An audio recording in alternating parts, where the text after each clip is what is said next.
Hello everyone. मैं हूं अंकुर द्विवेदी और आपका गुरुकुल क्लासेस में बहुत बहुत स्वागत है। आज मैं आपके लिए 5 सवाल लाया हूं, जो कि अगर आप नवोदय विद्यालय का सपना देख रहे हैं कक्षा 6 के लिए, तो ये 5 सवाल बेहद इंपॉर्टेंट हैं आपके लिए। चलिए ज़्यादा देर ना करते हुए हम स्टार्ट करते हैं।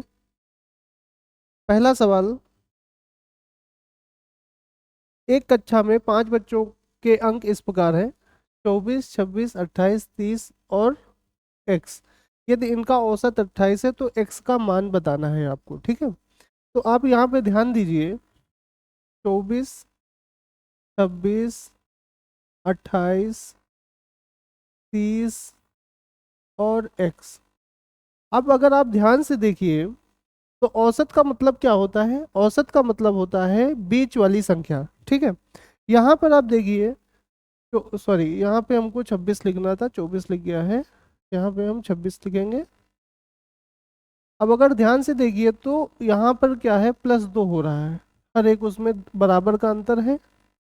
28 से 30 हुआ, +2 हुआ, ठीक है। तो सब +2 2 चल रहे हैं, तो जाहिर सी बात है ये भी +2 ही होगा, ठीक है। औसत 28 है, तो इसका मतलब बीच वाली संख्या कितनी है? 28 है। इधर दो कम है, दो कम 26, दो कम 24, इधर दो बढ़ गया 30 और इधर दो बढ़ जाएगा 32। तो यहाँ पे क्या हो जाएगा, 32 हो जाएगा। अगर यहाँ पर 32 हम कर देंगे तो ध्यान से देखो तो ये 28 जो है ये बीच वाली संख्या आ जाती है, जो कि हम कह सकते हैं ये औसत है, ठीक है। तो इसका आंसर क्या हो जाएगा? बी हो जाएगा। ओके। दूसरा तरीका क्या है लगाने का? कुल मिला के कितनी संख्याएं हैं? 1 2 3 4 और 5।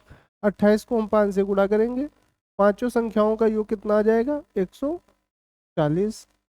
अब हम इनको जोड़ेंगे, 24, 26, 50, 50, 30, 80, 80 और 28, 108। इसमें हम 108 घटा देंगे तो कितना आ जाएगा? 32 आ जाएगा। ये पूरा प्रोसेस सही तरीका है और ये हमारा शॉर्टकट है। ओके, चलिए आगे देखते हैं।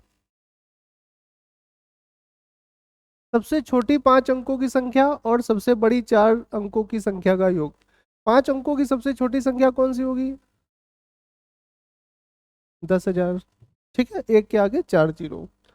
और सबसे बड़ी 4 अंकों की संख्या, 4 अंकों की सबसे बड़ी संख्या, 4 बार 9 लिख देंगे हम। अब इनका क्या करना है? इनका योग करना है, तो हम जोड़ देंगे। 9 9 9 9 और 19,999, जो कि किसी भी ऑप्शन में नहीं है। 5 अंकों की सबसे छोटी संख्या और सबसे बड़ी 4 अंकों की संख्या का योग ज्ञात कीजिए, तो इसका आंसर आ जाएगा 199। ये वाला ऑप्शन होना चाहिए, ठीक है। तो ऑप्शन नंबर बी हो जाएगा, ठीक है। चलिए आगे बढ़ते हैं। एक आयत की लंबाई 12 सेंटीमीटर और चौड़ाई 8 सेंटीमीटर है, तो उसका परिमाप क्या होगा? एक आयत की लंबाई 12 सेंटीमीटर और चौड़ाई 8 सेंटीमीटर है।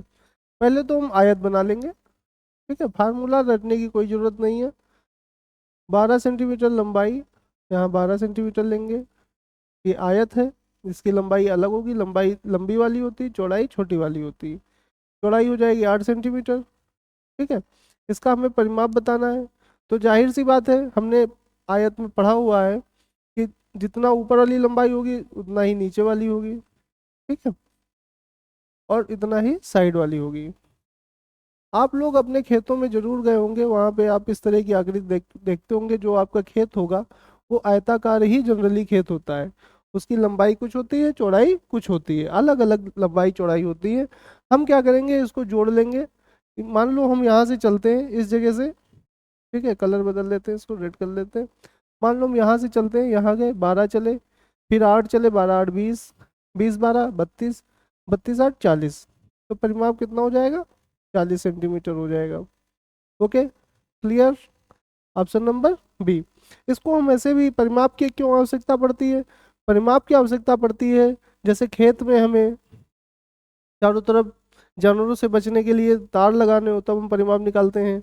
या हमें कोई हमारा प्लाट है, उसमें हमें बाउंड्री करना है, तो परिमाप निकालना होता है। तो परिमाप का ये यूज होता है। तो परिमाप कितना हो गया? 40 सेंटीमीटर। और दूसरा क्या है, यहाँ से चलो, यहाँ पूछो, यहाँ आओ, यहाँ आओ और यहाँ आओ, ठीक है। शॉर्टकट क्या है? 12 8 को जोड़ेंगे 20 आ जाएगा। 20 का दुगना कर देंगे 40 सेंटीमीटर आ जाएगा। ओके, चलिए आगे बढ़ते हैं। एक संख्या है, एक संख्या को 7 से भाग देने पे 3 शेष बचता है। एक संख्या है जिसको 7 से भाग देते हैं 3 शेष बचता है, 5 से भाग देते हैं तो 1 शेष बचता है। तो आपको बताना है कि वो कौन सी संख्या है। ऑप्शन से देख लो, 31 पे हम लगाते हैं, 7 से भाग दो, 7 चौको 28, 3 शेष बचा, हाँ सही हो रहा है। 5 से भाग दो, 5 छक्का 30 और 1 शेष बच रहा है, यही आंसर हो जाएगा। 36 में देखो, 36 को अगर 7 से भाग देते हो 7 पचा 35, 1 शेष बच रहा है, ये आंसर होगा नहीं। 38 देखो, 7 पचा 35, 3 शेष बच रहा है, 5 से भाग दो, 5 सत्ते 35, 3 शेष बच रहा है, इसलिए ये वाला आंसर नहीं होगा। 41, 7 पत्ते 35, 6 शेष बच रहा नहीं होगा, तो आंसर क्या हो जाएगा? 31। ओके, चलिए आगे बढ़ते हैं। एक लड़का किसी स्थान तक 4 किलोमीटर प्रति घंटे की गति से जाता है और 6 किलोमीटर प्रति घंटे की गति से वापस आता है। ठीक है, इसको देखो फार्मूले से भी हम लगा सकते हैं, जो कि फार्मूला जिसको आता है वही लगा पाएगा, जिसको नहीं आता वो नहीं लगा पाएगा। ठीक है, हम बिना फार्मूले के आपको बताएंगे। तो औसत गति बतानी है। 4 किलोमीटर प्रति घंटे से जाता है, 6 किलोमीटर प्रति घंटे से वापस आता है। मान लो हमें जाना है 12 किलोमीटर। कितने किलोमीटर जाना है? 12 किलोमीटर। तो 4 किलोमीटर प्रति घंटे की चाल से अगर हम 12 किलोमीटर जाएंगे तो हमें कितना घंटा लगेगा? 3 घंटा लगेगा। क्लियर? फिर हम 12 किलोमीटर वापस आएंगे, कितनी चाल से आएंगे? 6 किलोमीटर प्रति घंटे की चाल से। कितना लगा? 2 घंटा लगा। कुल आने जाने में हमें समय कितना लगा? कुल आने जाने जाने में हमें लगा 3 + 2 घंटे।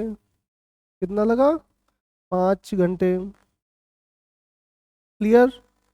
कुल दूरी कितनी हुई? 12 पहले गए, वापस 12 आए, कुल कितना चले? 24 किलोमीटर चले। ठीक है, आने जाने में 24 किलोमीटर चले हम।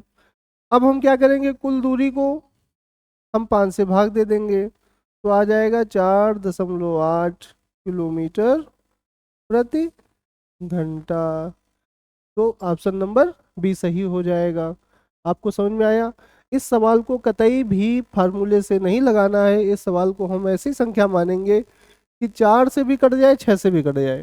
4 और 6 से पहली कटने वाली संख्या आती है 12, या तो हम 12 मान लें, या फिर हम 24 से भी लगा सकते हैं, इसको 36 से भी लगा सकते हैं।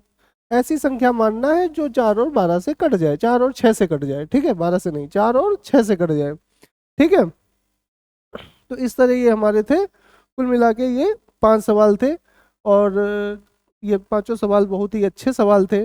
जिन बच्चों को ये 5 सवाल आते हैं उनका नवोदय विद्यालय में चयन पक्का ही समझें अपना। धन्यवाद।